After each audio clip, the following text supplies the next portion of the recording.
Prudence, le Real Madrid vient de s'incliner 2-1 face à Valence. Hugo Duro qui vient punir le Real Madrid. On était en live avec tout le monde, franchement c'était le top. Vous avez été plus en tout de 650 en tout dans le live, incroyable. Franchement le Real Madrid perd face à Valence.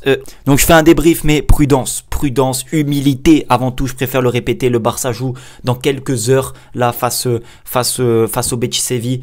Pas le droit à l'erreur. Pas le droit à l'erreur et je pense que ça va changer beaucoup de choses. C'est pour ça que je fais le débrief. Ça peut changer beaucoup de choses. Ce match, cette défaite du Real face à Valence.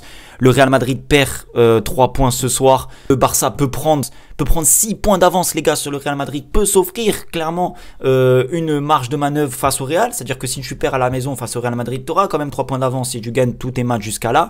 Donc tu es quasiment... T'as fait le plus dur. Voilà, là, ils ont fait le plus dur. Tu gagnes ce soir, t'as fait le plus dur.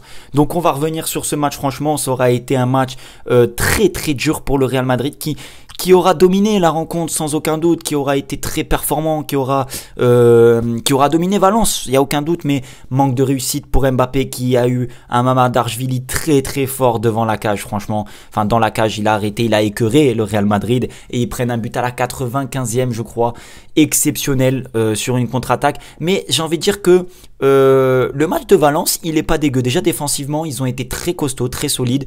Ils ont fait jeu égal sur certaines séquences face au Real, même si je le répète, le Real a dominé la rencontre, mais Valence n'a pas été dégueu. Parce que les gars, les statistiques, le Real Madrid fait 21 tirs et encadre 9. Valence fait quand même 10 tirs au Bernabeu. Ils encadrent 2, ils mettent 2 buts. Ok, ça c'est sûr. Mais voilà, il y a eu quand même une grosse possession, une forte domination du Real. Mais le Real perd 2 points, les gars. Mais qu'est-ce que c'est bon. Qu'est-ce que c'est bon. Désolé, je me réjouis de la défaite des autres. Et il faut pas rester, comme j'ai dit, humilité. Il faut absolument gagner ce soir. C'est pour ça que ça change beaucoup de choses. Et les gars, j'ai envie de vous dire, l'arbitrage a été neutre. Aujourd'hui, l'arbitrage a été neutre. But refusé du Real Madrid pour hors-jeu.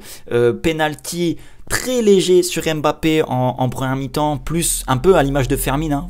Vous vous rappelez quand Fermin tape le pied, ben là c'est un peu pareil. Par contre en deuxième mi-temps, je trouve que vers la fin il y a un penalty sur Mbappé qui peut-être doit être sifflé, mais bon, ça remet les pendules à l'heure avec le penalty un peu léger en première période. Voilà. Et dans quel sens je dis que ce match-là, il peut changer beaucoup de choses. Pour le Barça, c'est déjà dans la rotation, peut-être que Hansi Flick ce soir, il va mettre une équipe un petit peu moins compétitive en se disant, ben, on a une marge de manœuvre, c'est-à-dire qu'on aura 3 points d'avance dans tous les cas ce soir. Ou alors justement l'inverse, il se dit, il faut absolument gagner. Et là, il met l'équipe 1, l'équipe cheap sans aucune rotation. Justement, je vous pose la question, qu'est-ce que vous pensez que Flick va faire ce soir? Dites-le moi en commentaire. Bref, voilà, c'était pour revenir très rapidement sur cette vidéo. On verra bien ce soir. Moi, je vous dis à ce soir pour le débrief. Humilité, je le répète, il faut gagner ce soir. Prenez soin de vous et de votre famille. Ciao.